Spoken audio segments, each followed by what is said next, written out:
भाग 6 लक्ष्यों को पूरा करने के एक्शन लेते रहें। परिचय। बात यह नहीं है कि आप कहाँ हैं, बात यह है कि आप जहाँ हैं उसके बारे में क्या कर रहे हैं।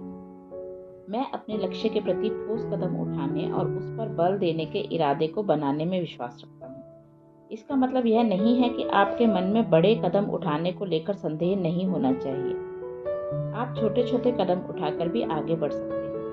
हालांकि जो आप चाहते हैं उसे पाने के लिए अपना सब कुछ समर्पित करना हमेशा से एक अच्छा विचार रहा है।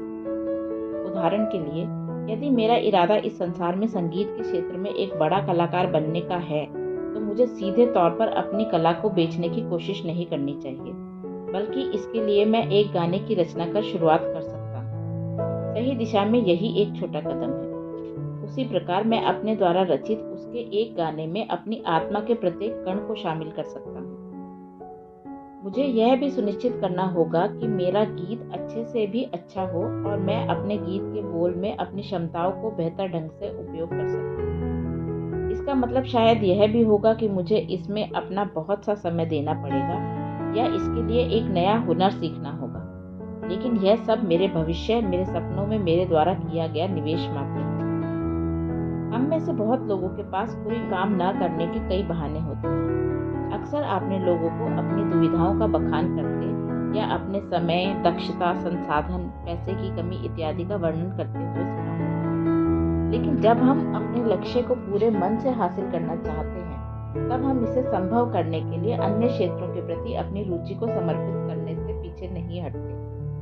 मैंने यह महसूस किया है कि अपने सपने को पूरा करने के लिए आपको बहुत से खाली समय की आवश्यकता नहीं होती। साथ ही इसके लिए धन और अन्य संसाधनों की भी आवश्यकता सबसे अधिक हो, ऐसा नहीं होता। यहाँ आपको आवश्यकता है एक लक्ष्य, विश्वास और पूर्ण रूप से समर्पण भाव की। यदि आप कार्य करने का मन पूरी तरह से बना लेंगे, तो आपको मार्ग मिल जाएगा। हम शायद अपने मनचाहे परिणामों को प्राप्त करने के लिए अपनी विलासिता के त्याग के दंश या कठिन परिश्रम के दर्द को झेलना नहीं चाहते। हम अपनी विलासिता के घेरे से बाहर नहीं आना चाहते। हम मध्यम स्थिति को स्वीकार तो करते हैं, साथ साथ उसके बारे में हमेशा शिकायत भी करते हैं, लेकिन फिर यह परिणाम हमारी पहुंच से दूर हो जाता है। मैं तैयार नहीं हूं, हम कहते हैं, लेकिन कब तैयार होंगे? सर रिचर्ड ब्रैनसन को स्कूली दिनों में डिस्लेक्सिया नामक बीमारी से ग्रस्त पाया गया। उन्होंने 16 वर्ष की उम्र में एक पत्रिका की शुरुआत करने के लिए स्कूल की पढ़ाई छोड़ दी। उस समय अधिकतर लोगों का मानना था कि वे अपने लक्ष्य के लिए बिल्कुल भी तैयार नहीं हैं, लेकिन उनको आगे बढ़ने की प्रेरणा मिल चुकी थी। वे विमानों के बारे में कुछ नहीं जानते थे, फिर भी उन्होंने वर्जिन एटलांटिक की शुरुआत की। आज अविश्वसनीय तौर पर कुल संपत्ति के साथ रिचर्ड ब्रैनसन वर्जिन ग्रुप में 400 से भी अधिक कंपनियां शामिल हैं। वे इसे आज भी उसी तरह चला रहे हैं जैसे उन्होंने इसे 16 साल की उम्र में संभालने का निश्चय किया था। वे बहुत भाग्यशाली व्यक्ति नहीं हैं। उनका इतिहास शुरू से अंत तक एक बुरे व्यापार का अनुभव सिद्ध हुआ था। वे एक ऐसे व्यक्ति हैं जो अपने लक्ष्य पर विश्वास करके उसके लिए काम करते हैं। बदलाव के लिए काम बहुत जरूरी है। एक बार मुझे अपना ऋण चुकाने के लिए धन की आवश्यकता हुई। मैंने अपनी सकारात्मक ऊर्जा के स्तर को बढ़ा दिया और मुझे लगने लगा कि मैं अच्छा महसूस कर रहा हूँ, लेकिन उसके लिए मैंने कुछ काम नहीं किया। मैंने बस यह आशा की कि मेरे पास अपने आप पैसा आ जाए। उसी दौरान मैंने ऑनलाइन प्रतियोगिता में एक घड़ी जीती।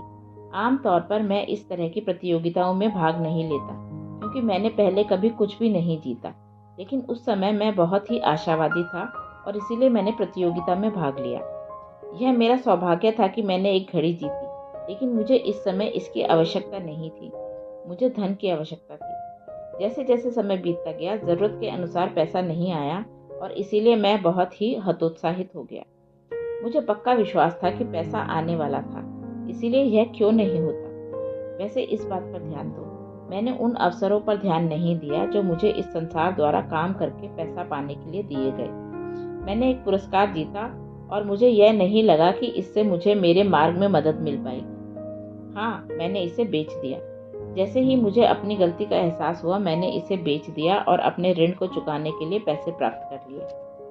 कभी कभी अपने लक्ष्य की ओर कदम उठाने के लिए अवसर गुप्त रूप में सामने आते हैं।